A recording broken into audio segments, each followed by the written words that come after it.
Mom said, "You're the most useless kid we have." Everyone went quiet. I stood up and said, "Then stop calling me every time you need money." Her face dropped and the whole room froze.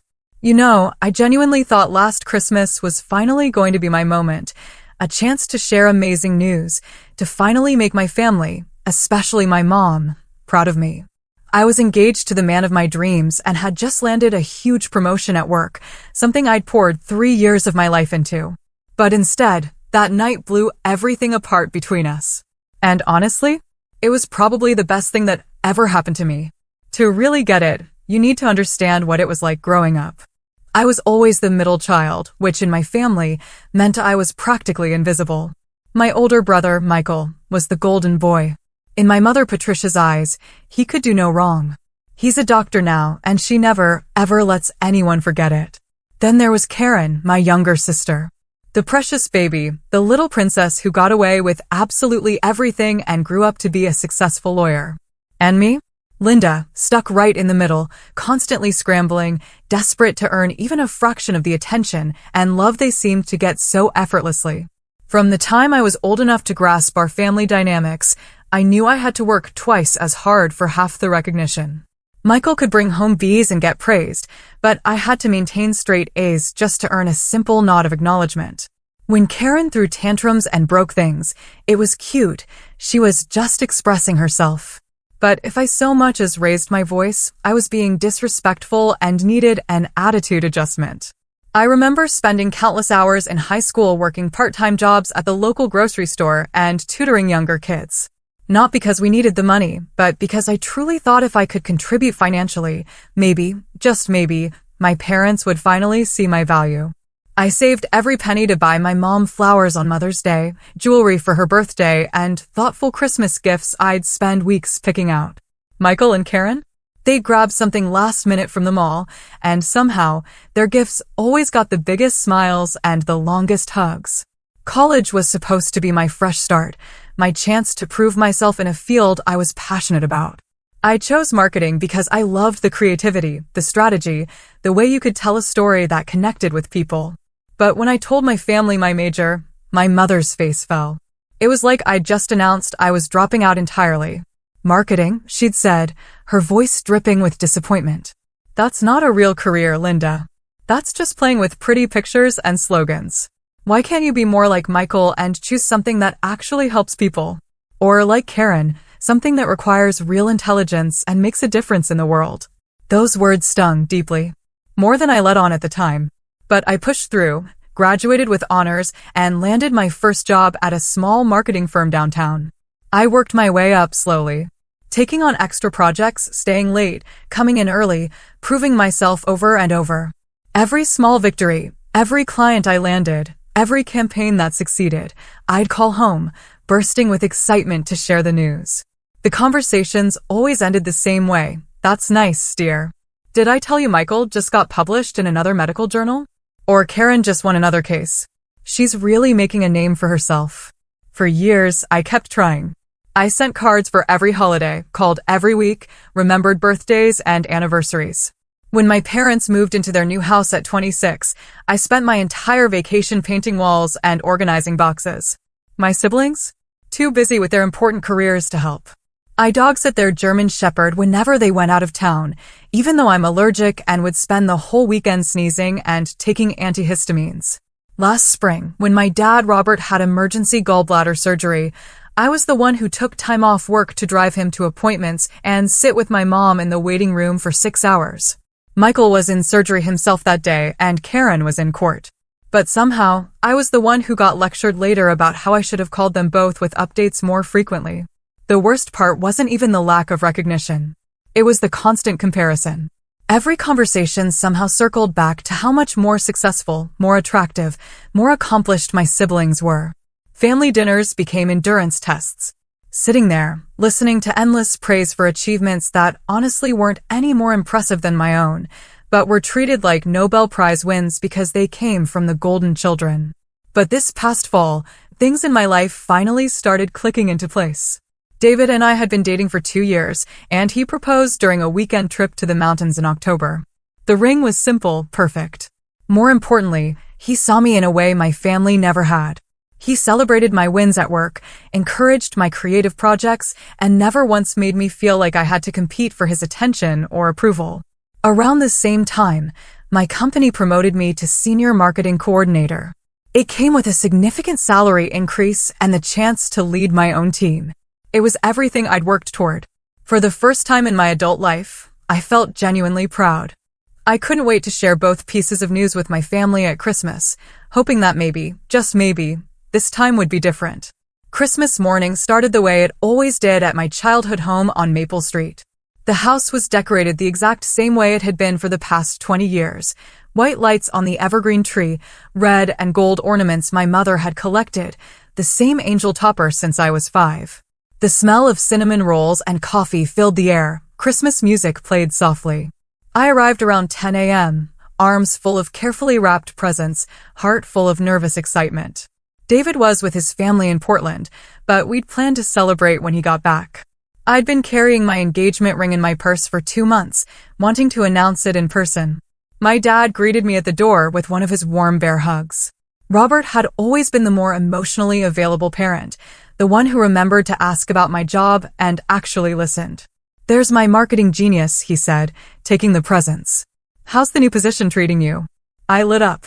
"Actually, Dad, I have some really exciting news to share with everyone." "Oh yeah? Can't wait to hear it, sweetheart." My mom appeared in the doorway, wearing the red cashmere sweater I'd bought her for her birthday last year. She looked me up and down with that familiar expression, the one that somehow found fault before I'd even said hello. "Linda, what on earth are you wearing? That green dress makes you look washed out. Didn't I tell you that color doesn't work with your complexion? And your hair looks like you just rolled out of bed. Merry Christmas to you too, Mom." I forced a smile. "I actually spent an hour on my hair this morning." "Well, you should have spent 2, she replied, turning toward the kitchen. "Karen looks absolutely stunning in her new navy suit. You should ask her where she shops." My sister Karen was already in the living room, looking, indeed, gorgeous in a tailored navy outfit that probably cost more than my monthly rent. She worked for a prestigious law firm and had the wardrobe to match. Michael was on the couch in his expensive watch and designer sweater, scrolling through his phone, checking messages from the hospital. "Look who finally decided to show up," Karen said with a smirk. "We've been waiting to start presents." "I'm literally 5 minutes late because I stopped to get gas," I replied, but nobody seemed to be listening. The gift exchange went exactly as I'd expected. Michael gave everyone gift cards he'd clearly picked up last minute, but they were expensive ones from high-end stores. So, Mom gushed about how thoughtful and generous he was. Karen had bought our parents a weekend getaway to some fancy spa resort, which earned her 20 minutes of praise and excited planning conversations. I'd spent weeks picking out personalized gifts for everyone, a vintage medical textbook for Michael related to his specialty, a beautiful leather briefcase for Karen with her initials engraved, and a custom photo album for my parents filled with family pictures from the past decade that I digitized and printed myself. "Oh, how nice," my mother said, flipping through the album quickly. "This must have taken you some time." "I spent about 40 hours on it," I said. "I had to scan all the old photos and restore some damaged ones, then design the layouts." "That's sweet, dear. Michael, show everyone that new watch your colleague gave you." And just like that, the conversation moved on. My dad squeezed my shoulder and whispered, "This is beautiful, Linda." "Thank you." But the moment had already passed. As morning turned into afternoon, more family members arrived. Aunt Susan, Uncle Frank, cousins Janet and Robert Jr., and my grandmother, Eleanor. The house filled with laughter and conversation, and I found myself gravitating toward the kitchen, helping my mother with dinner preparations like I always did. "The turkey needs to come out in 20 minutes, she instructed, not looking up from the potatoes she was mashing. "And someone needs to set the table." "Where's Karen?" "She's in the living room talking to Grandma Eleanor." "Well, she shouldn't have to worry about kitchen work. She works so hard during the week." I bit my tongue. I worked just as hard during the week, but somehow that never seemed to factor into these calculations. As dinner time approached, my nerves built. I'd planned to make my announcement during dessert, when everyone would be relaxed and in a good mood. I kept touching the ring box in my purse, reminding myself that this was good news, happy news, the kind that should bring families together. But as I watched my mother light up every time Michael mentioned his latest case or Karen talked about her recent court victory, I started to wonder if I was setting myself up for disappointment once again. Dinner was served at 3 p.m. sharp, just like every Christmas for as long as I could remember. The dining room table was set with my mother's finest china, the same pattern she'd used for special occasions since I was a child. Grandma Eleanor sat at one end, my father at the other, and the rest of us filled in the sides, according to an unspoken hierarchy that somehow always put me between my youngest cousin and the empty chair where my grandfather used to sit. The conversation flowed easily around topics I'd heard 100 times. Michael's new medical practice expanding, Karen's recent promotion to junior partner, my cousin Janet's wedding planning. I participated when spoken to, laughed at my Uncle Frank's bad jokes, and complimented my Aunt Susan's new haircut, all while waiting for the right moment to share my own news. "So, Linda," my grandmother said during a lull in conversation, "are you still working at that little advertising company downtown?" "Marketing company, Grandma." "And yes, I am. Actually, I have some exciting news about that." Before I could continue, my mother jumped in. "Linda thinks making pretty pictures for businesses is the same as having a real career. I keep telling her she should go back to school for something more substantial, like nursing or teaching." "Marketing is a real career, Mom," I said, trying to keep my voice even. "It's actually a field that requires a lot of strategy and analysis. I just got promoted to senior coordinator, which means I'll be leading my own team." "Oh, that's wonderful, honey," my Aunt Susan said kindly. "Congratulations." "Thank you. And actually, I have even bigger news than that." I reached into my purse and pulled out the small velvet box, my heart pounding so hard I was sure everyone could hear it. This was it. The moment I'd been planning for weeks. David proposed. I announced, opening the box to reveal the beautiful solitaire ring. "We're engaged." The reaction wasn't quite what I'd hoped for. There was a moment of silence, then polite congratulations from most of the table.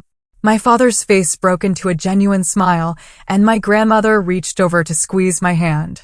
But my mother's expression remained unchanged, almost bored. "When did this happen?" Karen asked. "In October. We went to the mountains for a weekend, and he proposed during a hike to this beautiful overlook. It was perfect." "October," my mother said, her voice sharp. "You've been engaged for 2 months, and you're just telling us now?" "I wanted to tell you in person, as a family." "Well, that's just typical of you, Linda. Always so secretive, always keeping things to yourself. No wonder we never know what's going on in your life." I felt the familiar sting of criticism disguised as concern. "I'm not secretive, Mom. I call every week. I just wanted this to be special." "What does David do again?" Michael asked, though I'd told him at least 3 times. "He's a high school English teacher." "A teacher?" My mother repeated the word, dripping with disappointment. "Well, I suppose that's stable employment, at least." The way she said it made it clear what she was thinking. Not impressive enough, not successful enough, not good enough for her daughter. Never mind that David was kind, intelligent, funny, and treated me like I was the most important person in his world. "He's a wonderful man," my grandmother said firmly. "When do we get to meet him properly?" "Soon, I hope. He's with his family in Portland for Christmas, but we're planning to have dinner with everyone next month." "I hope he knows what he's getting into," Karen said with a laugh that didn't quite reach her eyes. "Linda's always been the difficult one in the family." "I'm not difficult," I protested. But my mother was already nodding in agreement.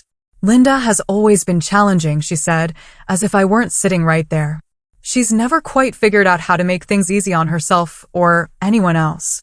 The words hit me like a physical blow, but I tried to shake them off. This was supposed to be a celebration, a happy moment. I couldn't let them ruin it. "Well, I think it's wonderful news," my father said, raising his glass of wine. "To Linda and David, may you be very happy together." A few people raised their glasses half-heartedly, but the moment felt forced and awkward. The conversation quickly moved on to other topics, and I found myself sitting there with the ring box still in my hands, feeling smaller and more insignificant than ever. As dessert was being served, my mother launched into a detailed account of Michael's latest professional achievements. He'd been featured in a medical journal, invited to speak at a conference in Chicago, and was being considered for a position at the university hospital. Each accomplishment was described in glowing detail. my mother's pride practically radiating across the table. And Karen, she continued without missing a beat, just won the biggest case of her career.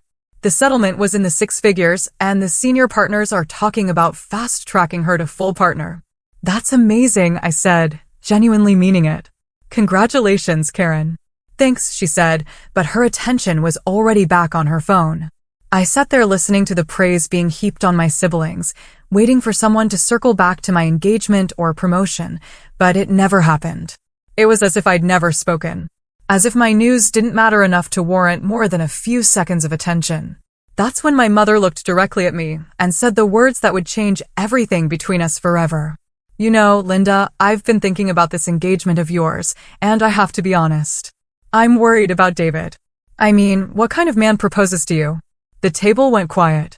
Even my cousins looked up from their phones. What do you mean? I asked, though I was afraid I already knew. Well, let's be realistic here.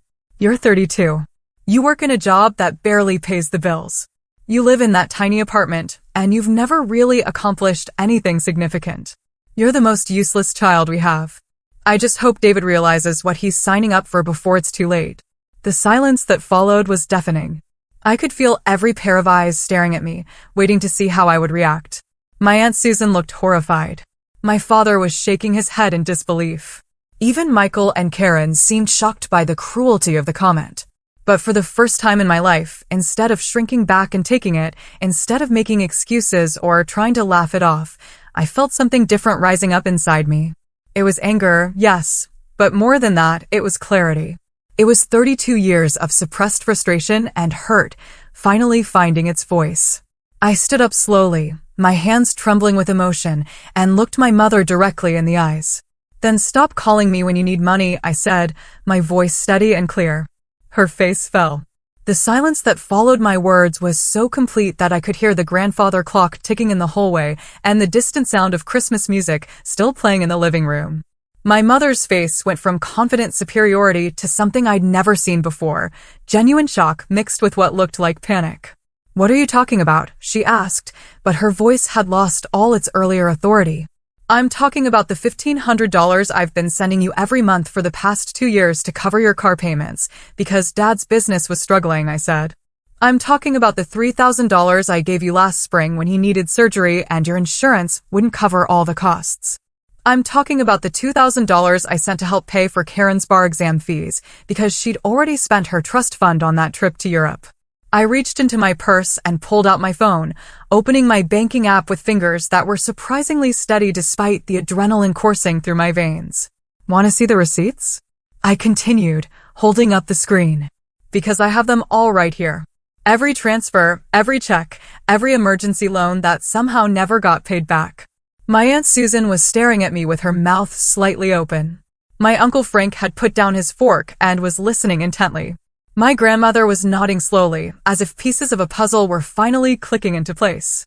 Linda, my father started, but I wasn't finished.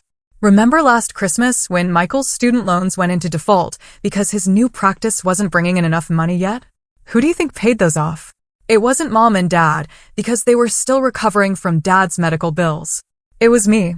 For $1,000 that I'd been saving for a down payment on a house. Michael's face had gone pale. Linda, I didn't know. Of course, you didn't know. Because Mom made me promise not to tell anyone. She said it would embarrass you, and that I should just consider it my contribution to the family. My contribution? As if I haven't been contributing my entire adult life. I turned back to my mother, who was opening and closing her mouth like she was trying to find words that wouldn't come. You want to know what kind of man proposes to someone like me? The kind who sees that I've been single-handedly keeping this family financially afloat while working my supposedly meaningless job and living in my supposedly pathetic apartment. The kind who recognizes that maybe, just maybe, I've been sacrificing my own financial security and dreams to take care of everyone else. I never asked you to, my mother began weakly. You absolutely did ask. You called me crying about the car payments. You called me panicking about Dad's surgery. You called me begging for help with Karen's fees. And every single time I helped. Because that's what families do. But apparently, that's what the useless child does while the successful ones get all the credit and none of the responsibility. Karen finally spoke up, her voice small. I didn't know you paid for my bar exam. Because I wasn't supposed to tell you. Just like I wasn't supposed to tell anyone about the money I've been lending mom and dad, or the payment I made on Michael's loans, or the countless other times I've bailed this family out of financial trouble. I opened my banking app again and started reading actual numbers and dates. September 15th, 2022, $1,500 to Patricia Walsh for car payment. October 3rd, $1,500 to Patricia Walsh for car payment. November 7th, $2,000 to Robert Walsh for medical expenses. December 19th, $1,500 to Patricia Walsh for car payment. My father was staring at my mother with an expression I'd never seen before. Patricia, is this true?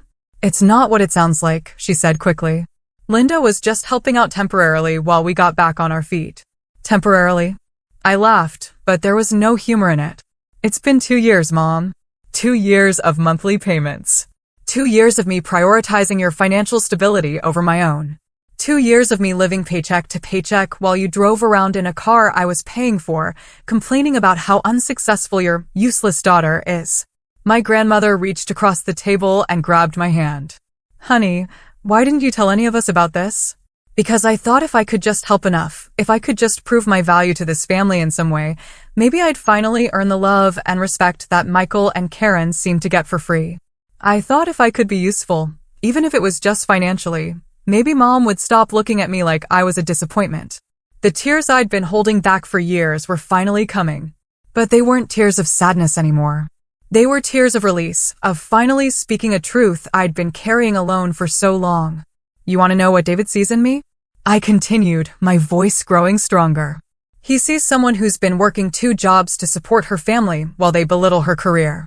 He sees someone who's been giving up her own dreams and financial goals to make sure everyone else in her family is okay. He sees someone who's been the real backbone of this family while being treated like she's worthless. Michael was shaking his head. Linda, I had no idea. If I'd known you were the one who paid off my loans, you'd what? You'd have treated me with basic respect? You'd have defended me when Mom made her snide comments? Because that's all I ever wanted. Not gratitude, not praise, just basic human decency. I turned to Karen, who was staring down at her plate. And you? Do you have any idea how many times I've covered for you? Not just financially, but in every other way? When you were too hungover to help Mom move, who do you think spent her weekend packing boxes? When you were too busy to visit Dad in the hospital, who do you think sat with him for hours? Linda, my father said quietly. I'm so sorry. I had no idea your mother was asking you for money because she made me promise not to tell you. She said it would hurt your pride and that you are the most financially stable one. It was my responsibility to help. Funny how I went from being the most useless to the most financially stable, depending on what she needed from me. My mother finally found her voice again. You're being dramatic, Linda. Families help each other. That's what we do. No, Mom. What families do is support each other emotionally and treat each other with respect. What you do is take my money while telling everyone how worthless I am. What you do is use me as a financial safety net while treating me like an embarrassment. I stood up and pushed my chair back from the table. Well, congratulations. You're about to find out exactly how useless I really am, because as of today, the Bank of Linda is permanently closed. The aftermath of my revelation was immediate and chaotic. As soon as I announced that I was done being the family's financial safety net, multiple conversations erupted around the table simultaneously. My Aunt Susan was demanding to know how long this had been going on. My Uncle Frank was asking my father if he knew about the money. My grandmother was looking at my mother with an expression of deep disappointment. Linda, wait, my mother said, standing up as I gathered my purse and coat. Let's talk about this privately. There's no need to air our family business in front of everyone. Our family business? I turned back to face her. You mean the family business where you humiliate me in front of these same people every chance you get? The family business where you announce to everyone that I'm the most useless child you have? I think they're entitled to know the truth about how this family really operates. You're being vindictive, she accused, but her voice was shaking. I'm being honest. For the first time in my adult life, I'm being completely honest about what's been happening in this family. And if that makes you uncomfortable, maybe you should ask yourself why. My cousin Janet spoke up from across the table. Linda, are you serious about the money? You've really been supporting them financially. Dead serious. I can show you bank statements going back years if you want proof. My father was staring at my mother with a mixture of confusion and anger. Patricia, we need to talk right now. Not in front of everyone, she hissed. Why not? You had no problem discussing Linda's failures in front of everyone. You had no problem announcing to the entire table that she's useless. So why is it suddenly inappropriate to discuss the truth? Michael finally spoke up, his voice quiet. Linda, about my student loans. I genuinely didn't know. I thought Mom and Dad had helped me out. I know you didn't know, I said, and I meant it. None of you knew because I was specifically told not to tell you. But Michael, can I ask you something? In all the years we've been adults, have you ever once asked me if I needed help with anything? Have you ever inquired about my finances, my career struggles, my personal life beyond the bare minimum? He was quiet for a long moment. No, he finally admitted. I guess I assumed you were doing fine. You assumed I was doing fine because it was easier than actually paying attention to my life. Just like it was easier for Karen to assume someone else would handle the family emergencies, and easier for Mom to assume I'd always be there to bail everyone out while she criticized everything about me. Karen finally looked up from her plate. I don't understand why you didn't just say no if you didn't want to help. Because I did want to help. I exclaimed. I wanted to help because I love this family, despite everything. I wanted to help because I thought maybe if I proved my value in some tangible way, I'd finally be treated like I mattered. But I see now that no amount of financial support was ever going to change how you all see me. My grandmother cleared her throat, and the room went quiet. When Eleanor Walsh spoke, people listened. She'd been the matriarch of our family for as long as I could remember, and her opinion carried weight. Patricia, she said, her voice stern in a way I rarely heard. I am deeply disappointed in you. This young woman has been sacrificing her own financial security to help this family, and you've been treating her like she's worthless. That's not just ungrateful, it's cruel. Mother, you don't understand the whole situation, my mom started. I understand enough. I understand that Linda has been working 2 jobs to support herself and apparently half this family, while you've been telling everyone who'd listen that she's not good enough. I understand that she just announced her engagement, which should be one of the happiest moments of her life, and instead of celebrating with her, you used it as an opportunity to tear her down. The room was silent, except for the sound of my mother's rapid breathing. I'd never seen her called out so directly by her own mother before. And another thing, my grandmother continued, I've watched this girl grow up, and she's never been anything but kind, generous, and hardworking. If she's the most useless child you have, Patricia, then you have no idea how to measure a person's worth. My Aunt Susan nodded emphatically. I have to agree with Mom. Linda, I had no idea you were dealing with all of this. I always wondered why you seemed so stressed during family gatherings. I wasn't stressed, I said quietly. I was exhausted. Emotionally, financially, physically exhausted from trying to be enough for a family that had already decided I never would be. My mother made one last attempt to regain control of the narrative. Linda, you're making this sound much worse than it is. We're family. We help each other. No, Mom. What families do is support each other emotionally and treat each other with respect. What you do is take my money while telling everyone how worthless I am. What you do is use me as a financial safety net while treating me like an embarrassment.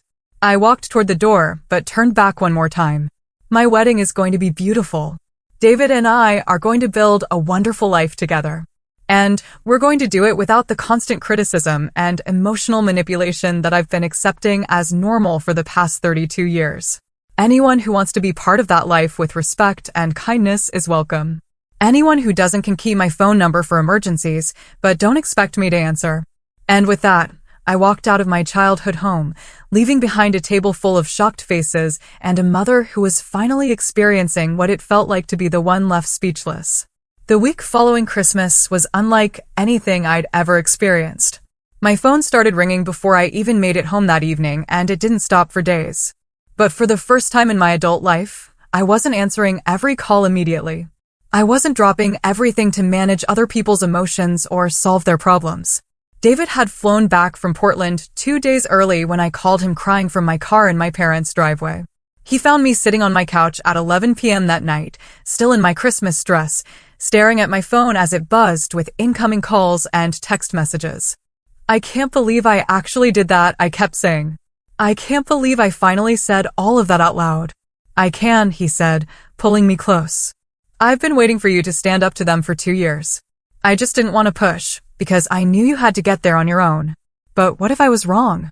What if I was too harsh? Linda, he said gently, you've been paying your mother's car payment for 2 years while she told people you were useless. There's no universe in which you were too harsh. The messages started pouring in that night and continued for days. My father called first, his voice heavy with what sounded like genuine regret. Linda, honey, I had no idea your mother was asking you for money. I'm so sorry. If I'd known, Dad, it's not just about the money. It's about the way she's treated me my entire life. The money was just the final straw. I know, sweetheart. I've been thinking a lot about that since you left. And you're right. I should have stood up for you more over the years. I should have said something when she made those comments. It was the first real apology I'd ever received from anyone in my family, and it meant more than I could express. Michael called the next day. Linda, I feel terrible about the loan situation. I want to pay you back. It's not about paying me back, Michael. It's about the fact that for all these years, you've been perfectly happy to assume that someone else would handle family problems while you focused on your career. You never once asked if I needed help or support. You're right, he said quietly.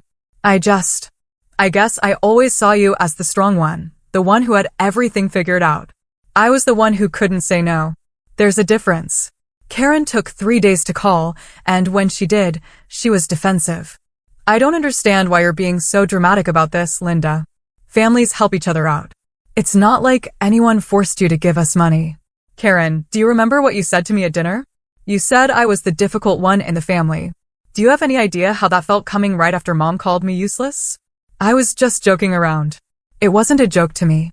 It never is. Do you realize that between you and Michael, I can't remember the last time either of you said something genuinely kind about me? The last time you supported me or celebrated something good happening in my life. She was quiet for a long moment. I guess I never thought about it that way. That's the problem. None of you think about it. You take my support for granted while treating me like I'm the burden. My mother, predictably, was the most persistent. She called 6 times on December 26th alone, leaving increasingly frantic voicemails. Linda, this is ridiculous. Call me back so we can discuss this like adults. Linda, you're being incredibly selfish. Your father is upset, and this is affecting the whole family. Linda, I don't know what's gotten into you, but this attitude needs to stop. We're your family.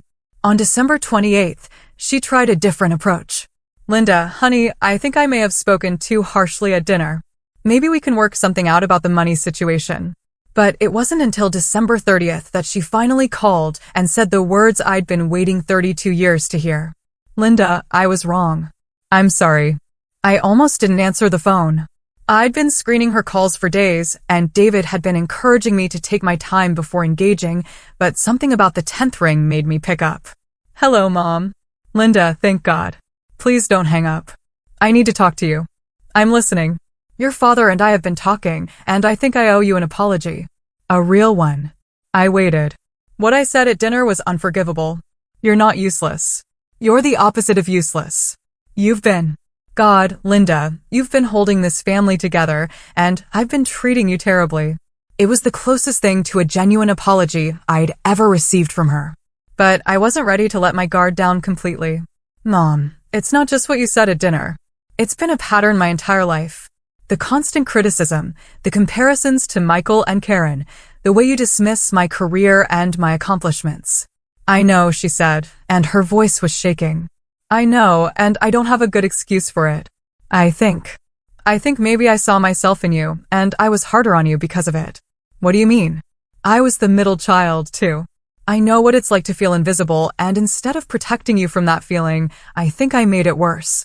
I think I pushed you harder because I wanted you to be stronger than I was.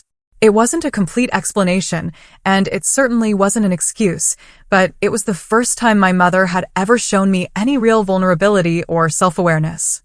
The money stops, Mom. All of it. No more car payments, no more emergency loans, no more bailing anyone out. I understand. You're right to stop. We never should have put that burden on you. And the criticism stops, too. I'm not going to tolerate being belittled anymore, especially in front of other people. Okay, I'll try to do better. Don't try, Mom. Do better. Because if you can't, then David and I will build our life without this family's involvement. It was an ultimatum, but it felt necessary. For the first time in my life, I was setting real boundaries with consequences I was prepared to enforce. 3 months later, my life looked completely different. The constant financial stress was gone, replaced by something I'd never experienced before: actual savings. For the first time since college, I had money left over at the end of each month. David and I opened a joint savings account and started planning not just our wedding, but our future together. The emotional change was even more dramatic. Without the constant weight of family drama and financial obligations, I felt lighter, more confident, more like myself. My performance at work improved noticeably once I wasn't distracted by family emergencies and guilt-inducing phone calls. My boss noticed the change and hinted at additional promotion opportunities coming up. "You seem different lately," she said during my quarterly review. "More focused, more assertive in meetings. Whatever you're doing, keep it up." I was doing something I'd never done before: prioritizing my own well-being. The family dynamics shifted dramatically once the financial safety net was removed. My father, it turned out, had been completely unaware of the extent to which my mother had been borrowing money from me. When he discovered the full scope of it, he was furious. 2 years, Patricia. You've been taking money from our daughter for 2 years without telling me." They ended up going to financial counseling together, something that probably should have happened years earlier. My father took a part-time consulting job to supplement their income, and my mother finally admitted they'd been living beyond their means. Michael and Karen, meanwhile, were forced to confront their own assumptions about family support. Michael called me 6 weeks after Christmas with an update that surprised me. "I've been thinking a lot about what you said," he told me, "about how I never asked if you needed help. And you're right. I was so focused on my own problems that I never considered you might have your own." "I appreciate you saying that," I replied. "I want to do better. And I want to start by asking, is there anything you need help with? Anything I can do to support you?" It was such a simple question, but it was the first time any of my siblings had ever asked it. We ended up having a 2-hour conversation about my career goals, my relationship with David, and my plans for the future. For the first time as adults, Michael seemed genuinely interested in my life as a person, rather than just as a family obligation. Karen took longer to come around. She was still defensive about the money situation and seemed to view my boundary setting as a personal attack rather than a necessary change. But even she eventually started to shift her perspective, especially after a conversation with our grandmother. Eleanor had apparently given both of my siblings quite the talking to about their treatment of me over the years. "Your sister has been sacrificing for this family while you two were building your careers," she'd told them. "The least you can do is treat her with the respect she deserves." My relationship with my mother remained the most complicated. She was clearly trying to change her behavior, but decades of ingrained patterns don't disappear overnight. She'd catch herself mid-criticism and apologize, or make an effort to ask about my work in a way that didn't sound dismissive. It felt forced at first, but gradually it started to feel more genuine. The real test came when David and I started planning our wedding.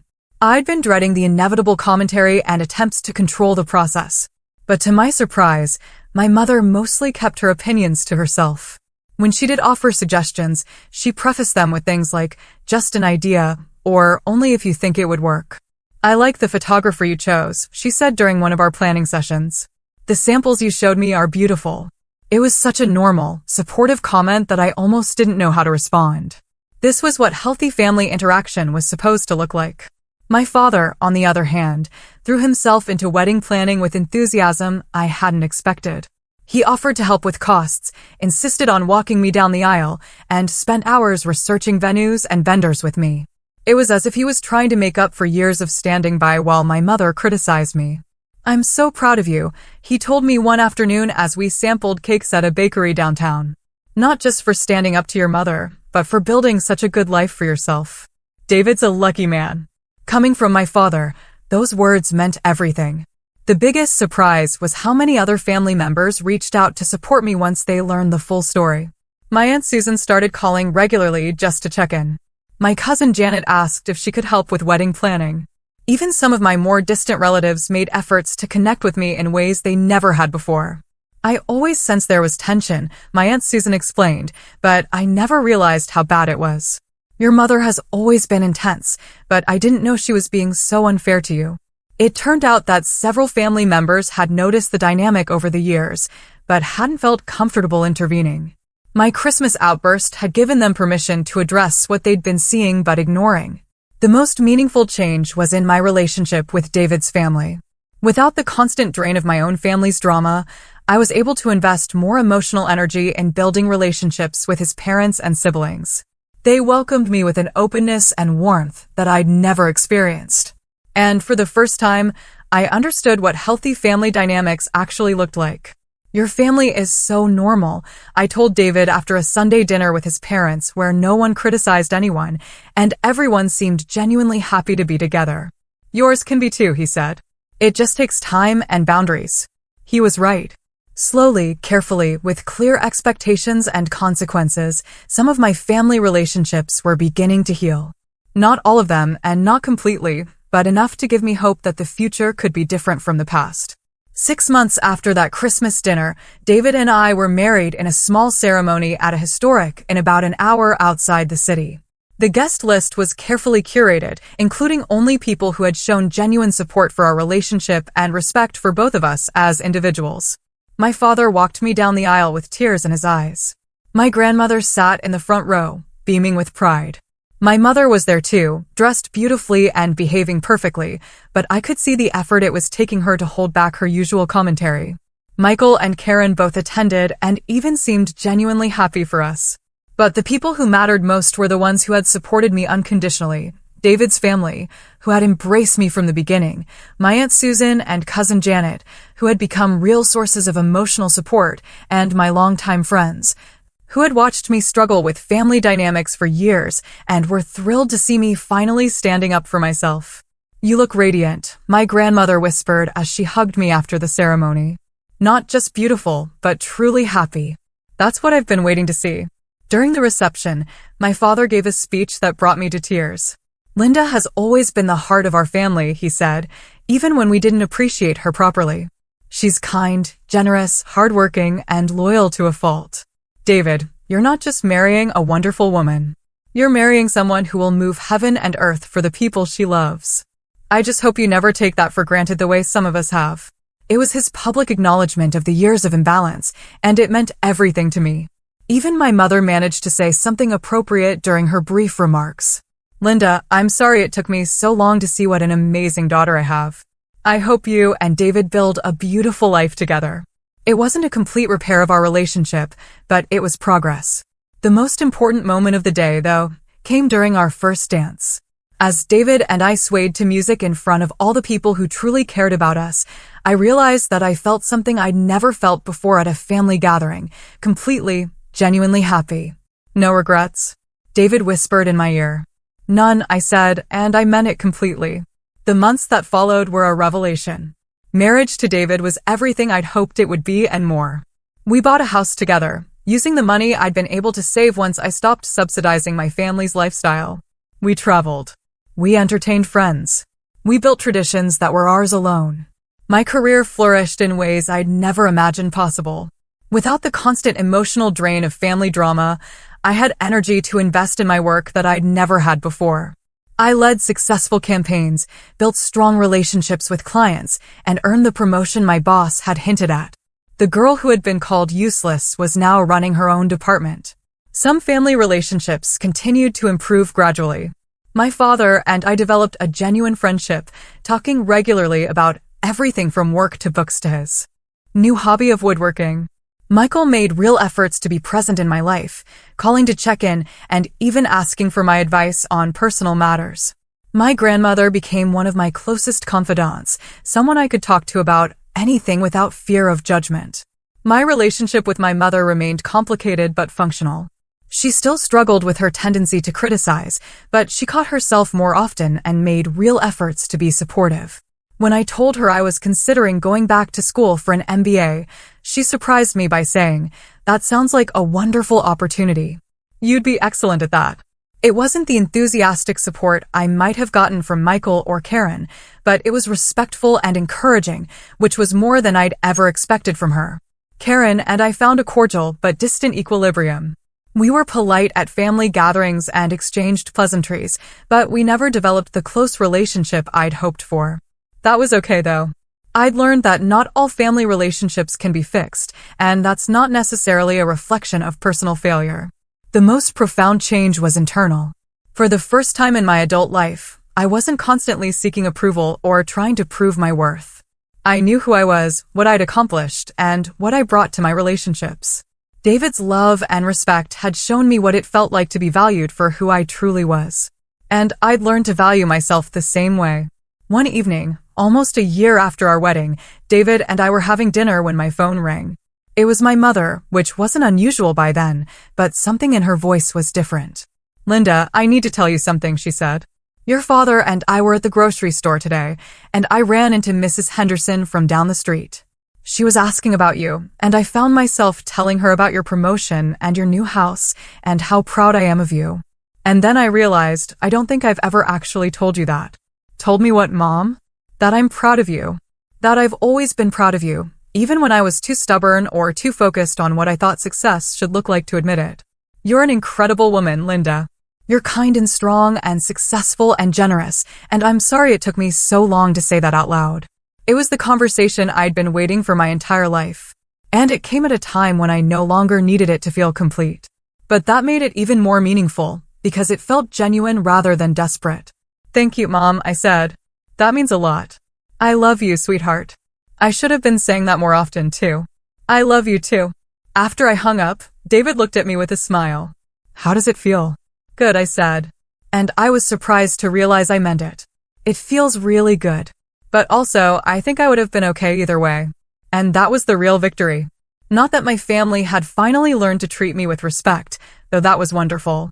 The real victory was that I'd learned to respect myself enough to demand better treatment and to build a life that didn't depend on their approval for my happiness. I'd learned that sometimes the most loving thing you can do for yourself and for others is to stop accepting unacceptable behavior. I'd learned that financial independence and emotional independence go hand in hand. Most importantly, I'd learned that the family you choose can be just as important as the family you're born into, and that surrounding yourself with people who see your worth doesn't make you selfish. It makes you whole.